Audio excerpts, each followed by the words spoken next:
All right, so as a follow-up to last week's discussion, we've invited three of our other writers to join Steve and I in our discussion about how the current pandemic is affecting sports medicine research. So if we could kind of go around again like we did previously to do some introductions. Danielle, would you like to get us started? Sure. My name is Danielle Torp. I'm a third-year doctoral student at the University of North Carolina in Charlotte. My primary research is around rehabilitation for musculoskeletal injuries of the lower extremity and using motor learning theories to target those injuries. Great. Alex? Sure. My name is Alex DeYoung. I'm a third-year PhD student at the University of Virginia in the Exercise and Sport Injury Lab. And my research is primarily focused around running-related injuries, how we can measure them with wearable sensors, and how we can intervene with some interactive gait training interventions. Then I'm Landon Lemke, also a third-year doctoral student. I'm at the University of Georgia in the UGA Concussion Research Lab and also Biomechanics Lab.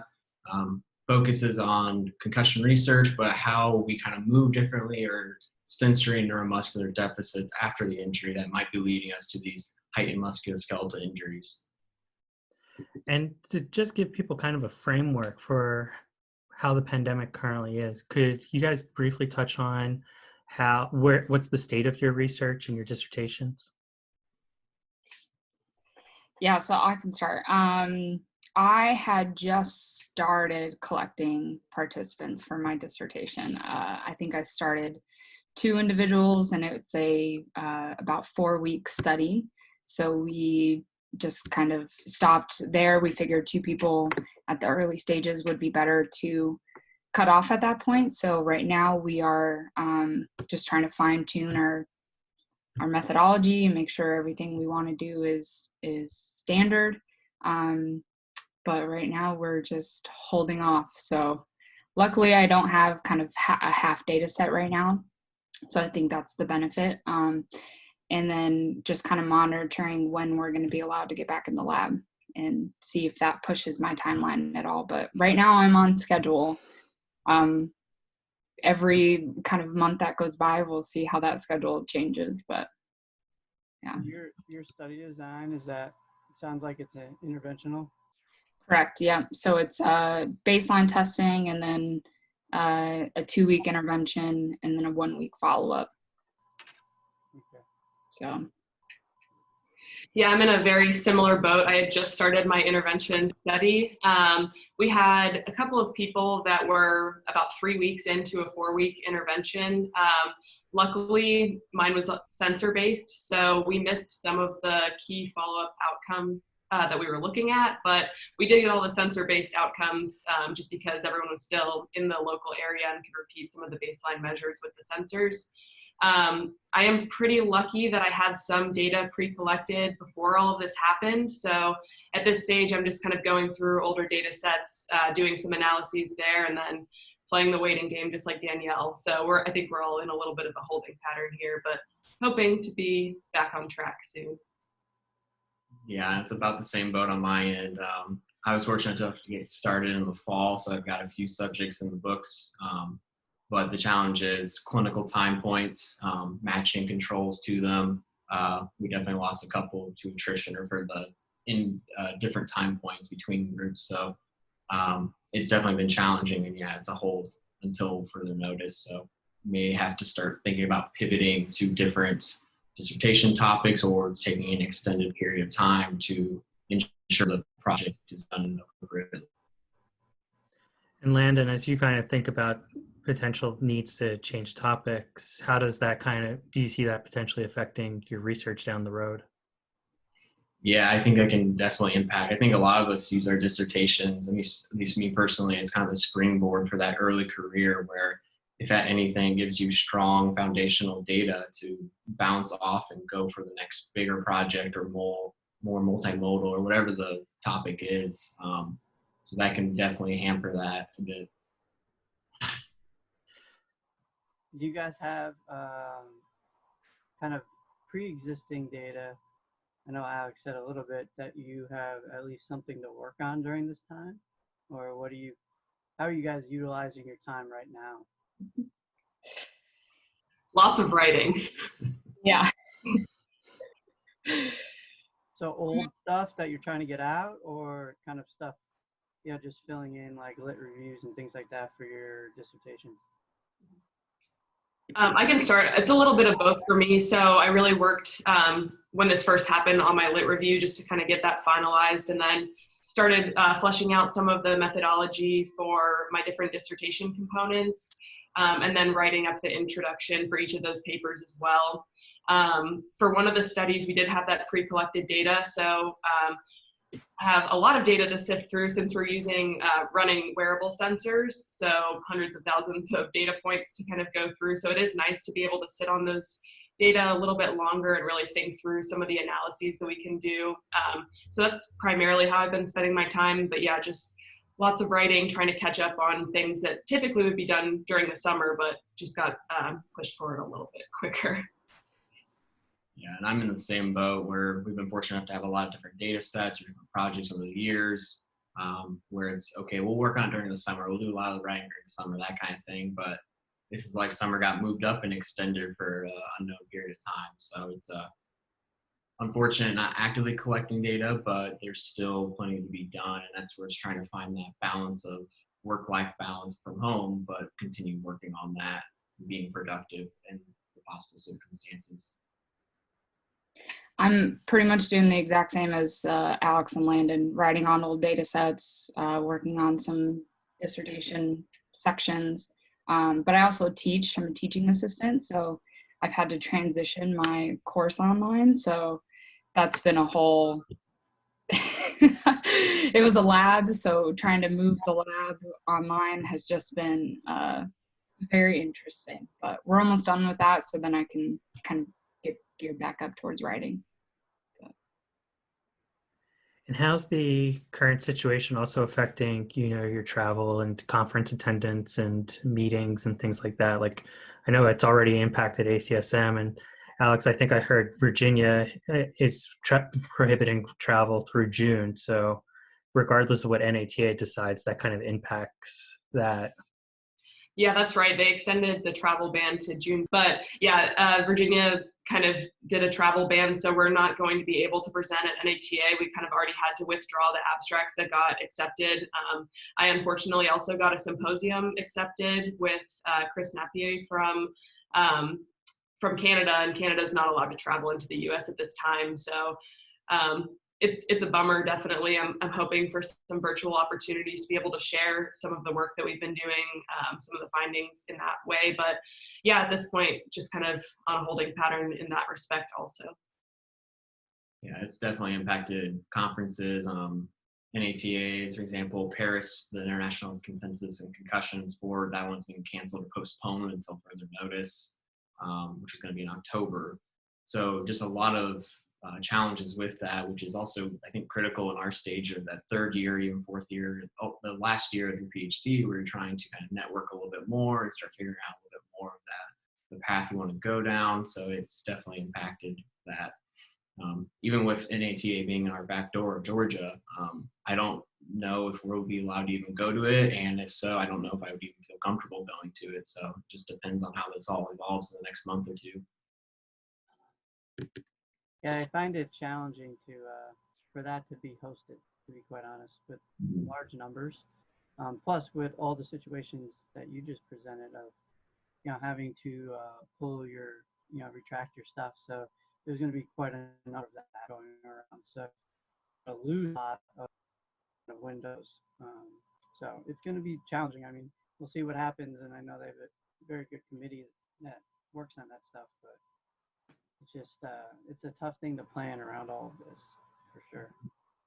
So the District 3 regional conference, MATA, was going to be held mid-May here in Charlotte, and they have canceled the in-person, but they still want all the presenters to provide a virtual presentation that they can post, and the members can watch and get CEUs for them. So maybe if that's what the NATA is kind of thinking of, posting, symposiums and presentations online so that we can still get that content, because I think it's important to share that information. But It'll be interesting. I know Charlotte, I don't think we have travel restrictions at the moment.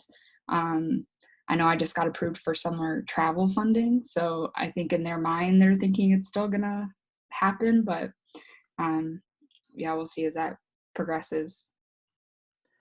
We'll talk a little bit about kind of long-term implications of this in a few minutes, but I was kind of wondering, from your perspectives, especially as people who are currently collecting data for projects and that should be building blocks, as you kind of pointed out, for where you go with your career's research line.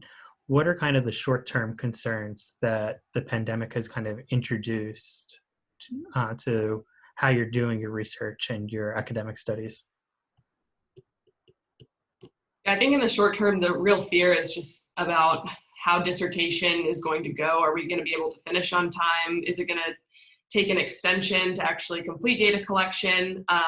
And something that Landon and I have been talking about a little bit is kind of what subjects' perspectives are going to be in participating in human subjects research, which I think is something that we should be a little bit cognizant of kind of going forward. I think that working with a running related injury population, I might actually see an increase in the number of subjects that want to participate or that are actually developing running related injuries, because that's the primary form of exercise at the moment. But I think it's just going to be interesting to see kind of the shift around attitudes towards human subjects research, being able to get enough subjects to actually kind of hang our hat on the data that we're collecting and really being able to kind of finish in our timeline. I think that's a kind of a global concern. Yeah, and I think another point with all this too is I think we're going to see higher number of attrition reporting, or we should probably see attrition reporting in studies. We might see some older data sets come out of the woodworks, which is probably a good thing. Those need to get out anyways, but I think it'll be challenging. I think authors will just need to be very clear. So one, reviewers know what kind of happened, why that attrition is there, but two, so researchers know that it was due to COVID-related incidences, and that could impact the research, but at least acknowledge that is what was going on.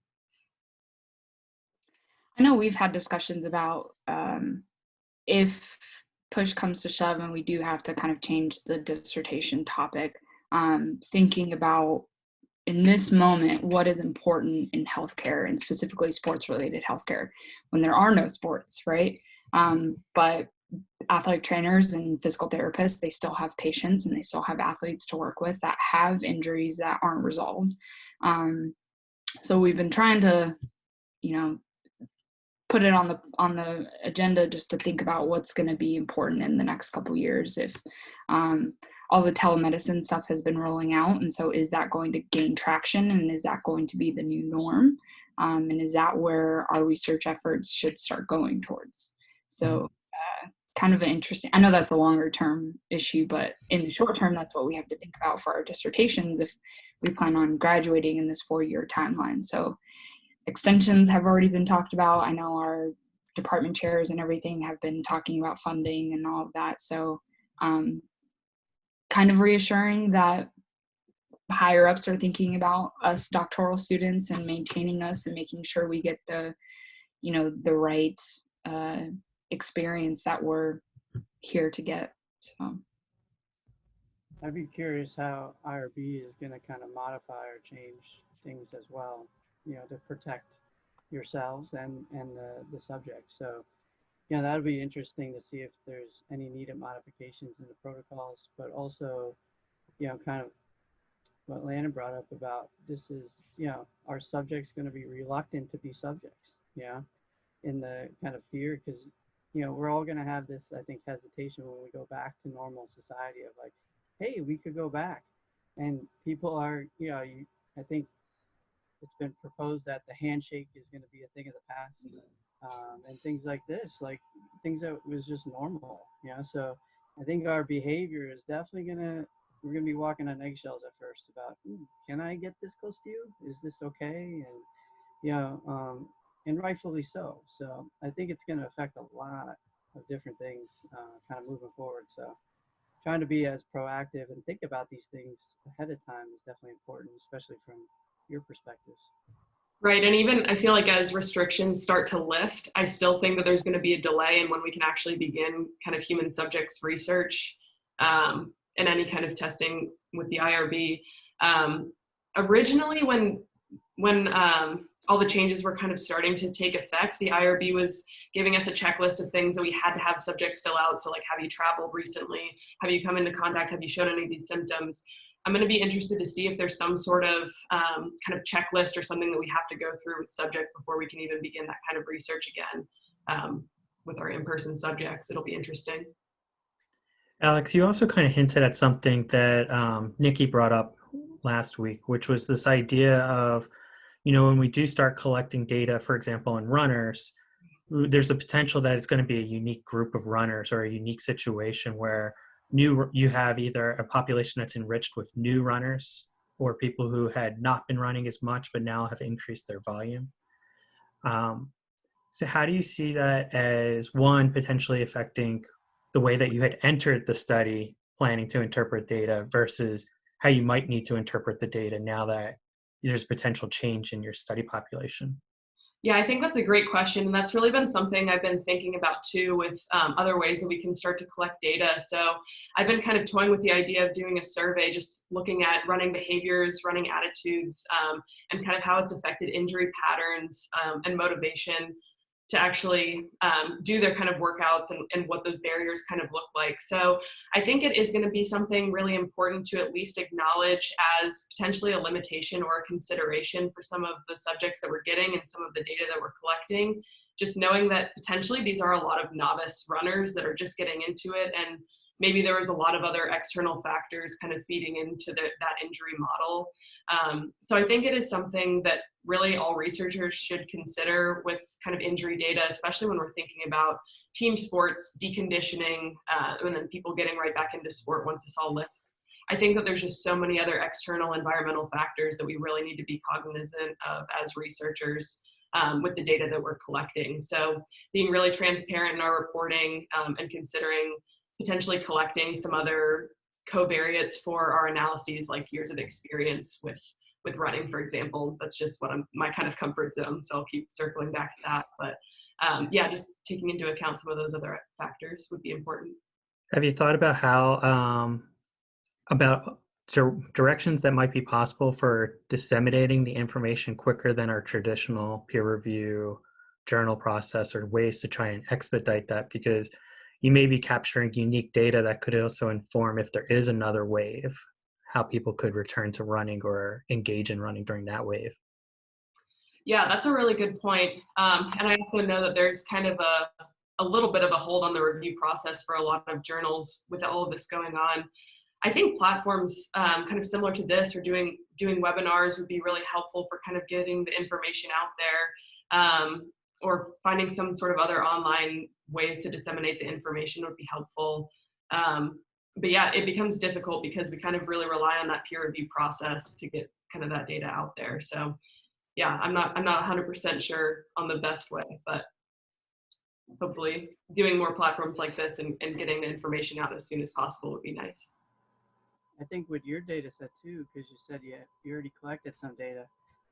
So, comparing your existing data to then when you collect after, if you kind of do a sub-analysis on those two different groups to see if it is different, right? Because post COVID-19, if this was a major kind of factor in the data that you're getting. So yeah, definitely.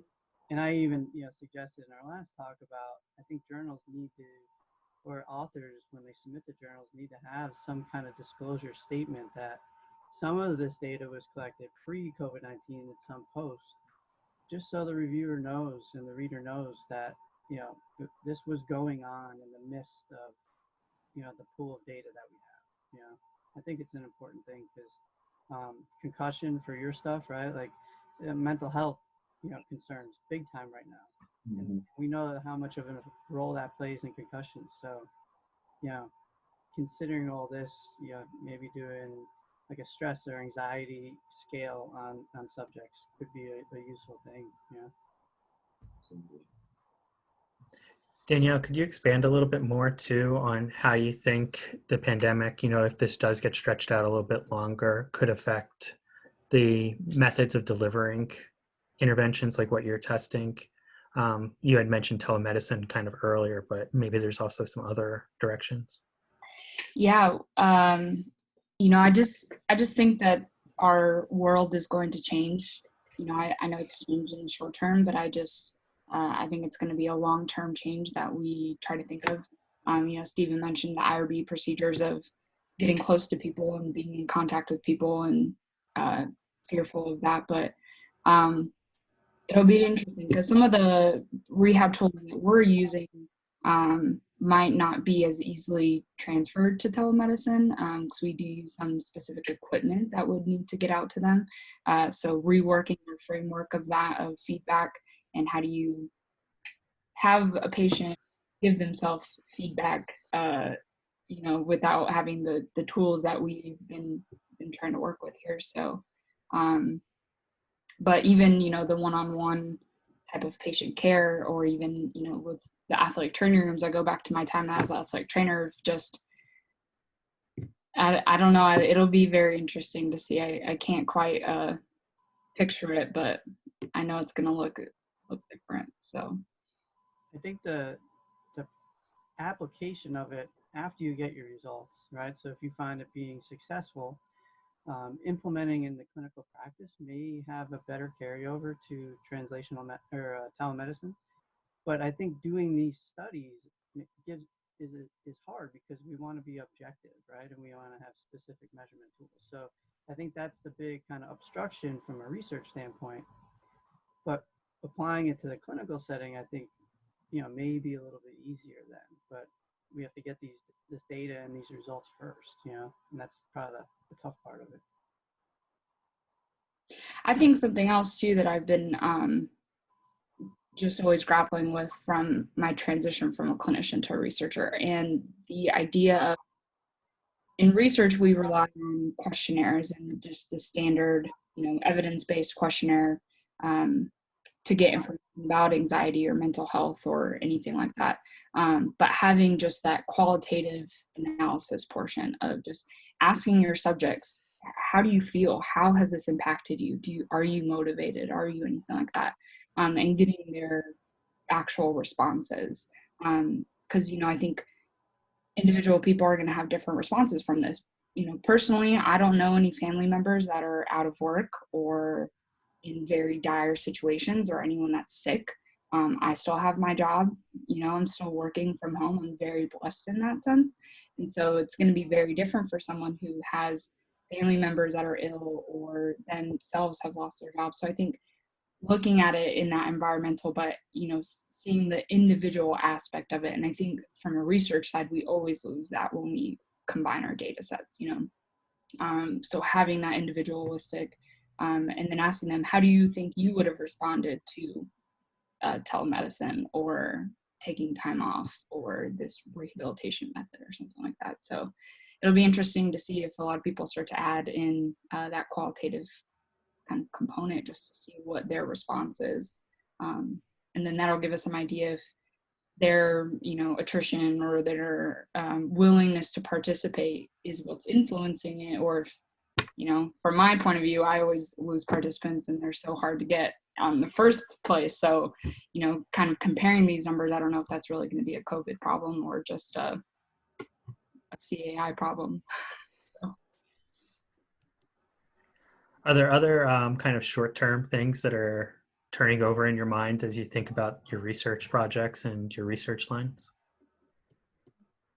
Yeah, so one thing that is somewhat concerning is the economy unstable at this point and how that affects public universities and the job process after this, or even opportunities. So it's already a bit challenging to get into academia, especially high-level research institutes, but throwing on hiring freezes or reduced spending in departments, that can be a huge challenge. Even if you get the job, you might have a smaller startup, which can impact your research and getting started. So I think there's going to be a lot of financial challenges. In addition to maybe our cohort, like us in the same kind of year, we all might be kind of pushed back a year to make sure the project is successful. But that means there's kind of a double whammy, 2 waves of the same cohort coming out, trying to find jobs when things recover. So yeah, I guess the short word is jobs, and security with that is going to be the challenge, I think. I think now is probably a good time for you guys to, if you haven't in the past, considering postdocs, because there may be some type of stimulus package to the NIH as well. And with that increase in funding, usually supplies postdoc funding, right? So, there's that potential, to do that. And if universities are unstable from a hiring perspective, I know Temple right now, no faculty hiring freezes, but there is administrative freezes. And we don't know if that's going to change or not. I read a couple articles about the hit that universities are taking is tremendous. Hundreds of millions of dollars lost throughout this process. So, but yeah, I think you guys are thinking along the right lines of, it is something to consider. It's a little, worrisome, but having that kind of plan B potentially of doing a postdoc, and if research is really kind of your focus and where you want to go, I highly recommend the postdoc. I did it, and it sets you up for a new skill set, a new area of kind of technical expertise, and it gets you thinking differently because literally 100% of your time is devoted to research and thinking. And it gives you that time, like you said, you guys might have a challenge of getting some good data to lead into being independent researchers. And it gives you that little window of, well, now you could use your postdoc to do that. So definitely options to kind of think about and not to kind of throw out, and just try to look for that job. So thinking long term, what are your views on how the pandemic is going to shape sports medicine research? One, potentially from the careers of the people who are informing the evidence, but also potentially the overarching impact of the pandemic on research over the next 5, 10, 15 years.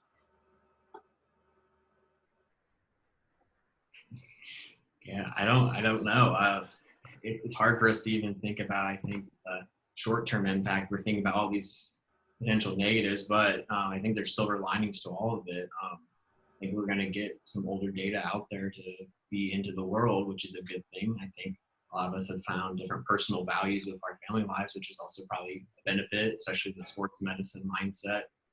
Thinking athletic trainers, or at least the head athletic trainers, usually work 60, 70 hours a week.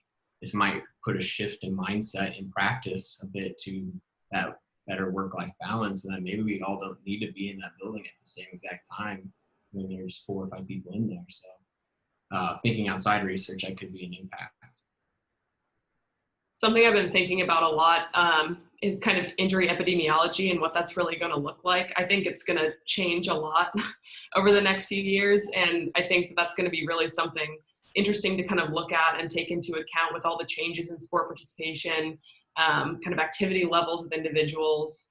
I was even thinking just kind of offhand about the Olympic trials and what's going to happen with that, and detraining of those athletes, and then potentially having to requalify and everything like that. So I think that there's going to be a lot of different approaches to sports medicine research that can be taken. Kind of on a more positive note, I think it's going to create a lot more resiliency in researchers and really be able to adapt to these kind of roadblocks and changes. I think as researchers, that's what we do kind of with our work anyway. So I think being a little bit more creative about combining some of the qualitative, quantitative approaches, doing maybe more meta-analyses on kind of data sets that are, or data that's already out there, and just kind of thinking through different ways to adapt our research lines. I think that's going to be what's coming up. Yeah, I think the epidemiology, like Alex brought up, is going to be really interesting. A lot of folks that track college sports or high school sports, kind of preseason and prospective data and collecting that, but seeing how if sports do resume in the fall, how is this prolonged rest period? Some athletes are probably, but still trying to work out and stay healthy and active. But I I know that without the direct influence of coaches and strength coaches and teammates pushing them to the gym and pushing them to work out, it's probably going to change their endurance and their adaptability a little bit. So when they do come back in the fall, are injuries going to go up because they're detrained, or are they going to kind of decline because they're rested? So you're going to kind of have this conundrum of what's going to happen with these athletes if they do return in the fall. And if they don't, for sports medicine, kind of thinking outside the box, well, maybe athletes can't be our only focus, and we need to kind of broaden our horizons a little bit if, sports change just futuristically. Yeah, I think in the overuse world, I do a lot of baseball stuff. It's going to be really interesting, I think, because we talk about, the professional season is 162 games. It's crazy, So we always have this thing of like, wow, we should reduce the season, and then that would reduce these, UCL injuries and shoulder injuries. Well, we are potentially have a window of time where we can see if that's going to work or not. I think the problem is just what Danielle said, is that, well, if these athletes are really untrained going in, and now you just start the season and not have a kind of a secondary spring training or something, they have to build up that workload. And if you didn't allow time for that, then yeah, you're going to have a burst of injuries right away. But it's kind of an interesting thing. It sets up a situation that you're forced to kind of look at this, and kind of long term over that season that is reduced. Do you see a reduction in injuries per? Sorry, I got this printer just started going. Did you see a reduction in injuries kind of, per exposure? And if you did, okay, well, we have something here, where you would never be able to do that in baseball, right? You could never set up that situation at any level. So this kind of gives you the ability to do that, I think, which will be interesting over time. But also with that epidemiology points that both of you are bringing up, it kind of reminds me that it's probably a time for us in the sports medicine community to reflect a little bit about how the pandemic is being handled, how it could ideally be handled, how it is being handled in different models around the world. And I think one thing we've seen in each of the different approaches that have been used around the world is that idea of be prepared kind of for the worst case scenario. Like that is part of the goal of flattening the curve, is to try to avoid getting beyond capacity. And that means potentially in sports medicine of, if we think that there's even a remote chance of increased risk of injury in the fall when we return, then what are all the steps we can take to potentially reduce that risk? And so maybe this is a great time for, as we start planning for fall semesters, to be also encouraging clinicians and coaches and parents to think about those prevention programs that we keep seeing over and over again, for example, on the website. And you guys have written some of the posts for those on just the effectiveness of these injury prevention programs. Some of them have been shown to reduce lower extremity injury. Steve, I think we had that one pitching or throwing prevention program. I think we've seen some evidence from some of the injury prevention programs that it also reduces potentially concussion as well. So it makes you kind of wonder if, we kind of need to adopt that framework as we approach that fall season of, let's learn from how the rest of the healthcare profession and public health is trying to tackle this pandemic to address potentially a surge in injuries that could overwhelm our sports medicine clinics. That's a great point. And I think that's also a nice way that you can pitch that to coaches and to parents. If you can put it in that kind of framework about this is what we're trying to do to prevent this many number of injuries, this is how many student athletes we would need to treat to see this much of a benefit, then potentially we could get more buy-in, especially if we're framing in something that's familiar to them. So I think that's a really good idea. Yeah, maybe this this pandemic here will enlighten coaches and parents and other clinicians or strength and conditioning coaches to adopt those procedures and to understand the return to play after so long of being away. Maybe now is our time to get in there with these prevention programs, and hopefully they start to buy in for the future seasons and understand the true importance of them going forward. So as we start to approach the end here, we always typically have a take-home message that we pair with each post. So as you're looking at the pandemic from the point of view of your dissertations and your future careers, what do you kind of see as your take-home message, either for an audience of fellow students, maybe people that are just starting to think about doing their doctoral research, or alternatively, what is your take-home message kind of for the clinicians out there? Yeah, I think it's pretty easy to be kind of down on ourselves or not be very motivated to get anything done. But I think we can use this time really wisely to prepare ourselves for kind of the future and what our research line will look like, what our work can look like. So I think using this time wisely, reading as much as we can about kind of current research that's coming out, doing as much writing as we can, and really taking time on our data sets. I think it's somewhat nice in a way, because there's this kind of publish or perish kind of idea out there, but now we have time to really sit on our data and really think through it and be a little bit more thoughtful with our approaches to our research. So I think using this time in that way can be really beneficial from not only a student perspective, but maybe faculty and other researchers as well. Yeah, I think a challenge with it is that we're kind of in a privileged set where we don't have, we're taking care of family members, we don't have children to take care of. There's a lot less life responsibilities on us, so it's a nice case for us. It's the silver lining of it for us. And if you're an incoming student and you're thinking about, well, I have these other situations going on, I might not be ready for it if this continues on. There's always going to be challenges with it. And I think making sure you're in the right place to start is a good point. But you're also surrounded by tons of individuals in your labs and cohorts, faculty, and so on, who will support you as you go through these. So don't let things in personal life take over and control your life decisions that you've actually been passionate about beforehand. I think the biggest take home is just be nice to yourself right now, and just take it day by day, take it hour by hour if that's what you need to do. But to just going off of Alex and Landon's point of, you do have this huge network of people that you've built, and that if you're in it, the network that you have and the support system that you have.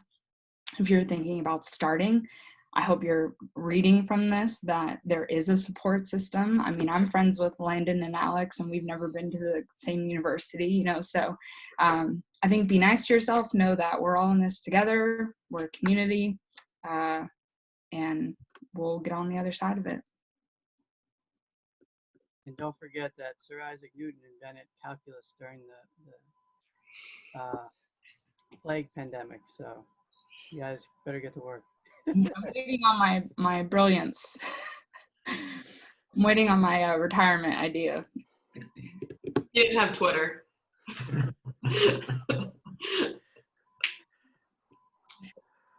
Well, thanks, Alex, Landon, and Danielle, for taking the time today to chat with us kind of about your perspective on where things are. We definitely appreciate the time that you take to participate in this podcast, as well as some of the webinars you've posted and the content that you've put onto the website through your posts.